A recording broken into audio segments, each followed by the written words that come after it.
Hi everyone, Pradeep here. आज हम तीन कॉमनली यूज इंडिकेटर के बारे में डिस्कस करेंगे। पहला मोस्ट इम्पॉर्टेंट इंडिकेटर जो कॉमनली यूज होता है वो मूविंग एवरेज है। मूविंग एवरेज के बारे में आप थोड़ा बहुत तो जानते ही होंगे। वो लास्ट कुछ पर्टिकुलर इंटरवल का प्राइस का एवरेज निकाल के वो बताता है। Okay, moving average cross section में होता क्या है कि सेम कॉन्सेप्ट अप्लीकेबल होता है। इसकी एक दो लाइन होती है, एक स्लो लाइन एक फास्ट लाइन। ओके, ये जैसे कि एक शॉर्ट मूविंग एवरेज एक long term moving average. Okay, यहाँ पे मैंने 9 और 21 का मूविंग एवरेज का क्रॉस सेक्शन निकाला है। अब जहाँ पे प्लस साइन है वहाँ पे देखना क्रॉस हो रहा है, मतलब कोई 9 वाला या 21 में एक क्रॉस सेक्शन पॉइंट आ रहे हैं। ठीक है, अगर moving average slow moving average fast moving average के बीच में डिफरेंस ज़्यादा होता है तो ट्रेंड ज़्यादा क्लियर होती है। ओके, अगर गैप जो between slow moving average and fast moving average कम होता है तो वो ट्रेंड चेंज करने के का इंडिकेशन होता है, पहला इंडिकेशन होता है। ओके, अब क्रॉस का देखोगे तो जब slow moving average fast moving average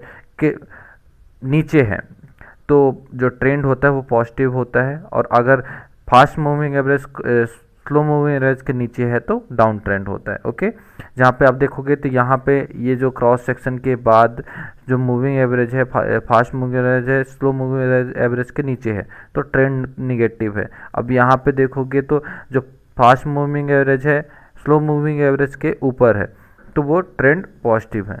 okay, दूसरा कॉमनली यूज इंडिकेटर है एमएससीडी। एमएससीडी बेसिकली वॉल्यूम और मूविंग एवरेज का कॉम्बिनेशन होता है, और जहाँ पे वॉल्यूम आ जाता है वो बेनिफिशियरी होता है। यहाँ पे भी वही कॉन्सेप्ट आ जाता है कि अगर उस एमएससीडी के चार्ट में क्रॉस सेक्शन आता है स्लो लाइन और फास्ट लाइन के बीच में तो जो ट्रेंड है वो चेंज होता है। बेसिकली मैं एक पॉइंट भी कर देता हूँ आपको, एक ये वाला पॉइंट और यहाँ वाला पॉइंट, इन दोनों में क्रॉस सेक्शन आया और उसके बाद इन्होंने डायरेक्शन चेंज हो गया। ओके, तीसरा इम्पॉर्टेंट इंडिकेटर जो कॉमनली यूज होता है ट्रेडिंग में as a pure trading prospective वो है आरएसआई। आरएसआई मेनली शो करता है ओवरबॉट और ओवरसोल्ड रीजन। ओके, अगर यहाँ पे जैसे ओवरबॉट और ओवरसोल्ड रीजन 30 और 70 है, अगर 70 के ऊपर जाता है तो ओवरबॉट लेवल, और 30 के नीचे जाता है तो ओवरसोल्ड रीजन। ओके, हम आरएसआई के अंदर में एक ट्रेंड लाइन भी ड्रॉ कर सकते हैं फॉर यूजिंग, या लाइक ये दो पॉइंट है, हम लोगों ने इसका ट्रेंड लाइन बना लिया, ये क्रॉस सेक्शन है। आप यहाँ पे भी देखोगे चार्ट में भी एक ट्रेंड लाइन ऐसे बन सकता है, ये क्रॉस सेक्शन आता है और यहाँ पे अपन को एंट्री मिल जाएगा। ठीक है, और यहाँ पे देखना एक इम्पॉर्टेंट लाइन है जो मोस्टली मैंने देखा है जो ट्रेंड आरएसआई के इंडिकेटर पे, वो है 50 का लेवल।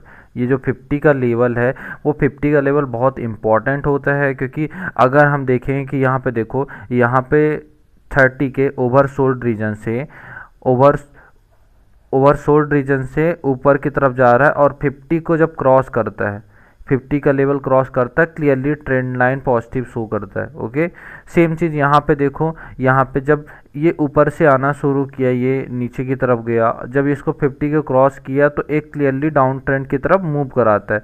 तो ये आरएसआई का कॉन्सेप्ट है, और इसमें आप अगर डिटेल में पढ़ना चाहें तो डाइवर्जेंस वगैरह भी इंक्लूड होता है जो कि शो करता है। इसमें ट्रेंड लाइन का भी यूज़ करके अपन इंडिकेट कर सकते हैं डायरेक्शन। Okay, thank you.